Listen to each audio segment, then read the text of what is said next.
रामकृष्ण हरी मित्रांनो, कसे आहात? सुखी असाल, आनंदी असाल, खुश असाल. आज मी तुम्हाला शरीरामधील सगळे आजार बरे करून टाकणारा, सगळे आजार बरे करणारा, तुमच्या किडनीला धुवून काढणारा, तुमच्या शरीराला धुवून काढणारा, तुमच्या शरीराची सर्व्हिसिंग करणारं एक फळ सांगत आहे. ते फळ म्हणजे बेलाचं फळ. बघा, बेलाचं फळ आणायचं आहे, मधोमध फोडायचं आहे, त्याच्यामधला गिर काढायचा आहे आणि तो मगज तुम्हाला गुळामध्ये कालून त्याचा हलवा बनवून खायचा आहे. 14 दिवसापर्यंत जर खाल्ला तर तुमचा शरीरामधील पूर्णपणे शरीराची सर्व्हिसिंग होऊन जाईल.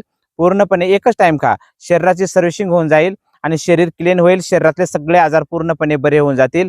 तुम्हाला मगज खाणं शक्य नाही तर ते गुळामध्ये थोडी जिरे पावडर आणि गूळ टाकून त्याचं सरबत बनवा.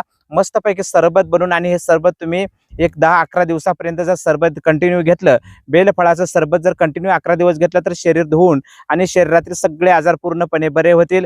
मग तुमचा डायबिटीज असू द्या, शुगर असू द्या, हृदय विकार असू द्या, किडनीचे आजार असू द्या, लिव्हरचे आजार असू द्या, पोटदुखी असू द्या, अपचन असू द्या, मलारोध असू द्या, ऍसिडिटी, गॅस वगैरे सगळे जेवढे तुमच्या शरीरामध्ये आजार आहेत ते बेलफळाच्या मगजनं आणि सरबतने पूर्णपणे निघून जातात. ज्यांना बेलफळ मिळणं शक्य नाही त्यांनी बेलाच्या पानाचा रस काढून खडीसाखरेमध्ये जरी सरबत करून पिलं तरी त्यांच्याही शरीरातील पूर्णपणे हे सगळे आजार बरे होऊन जातात.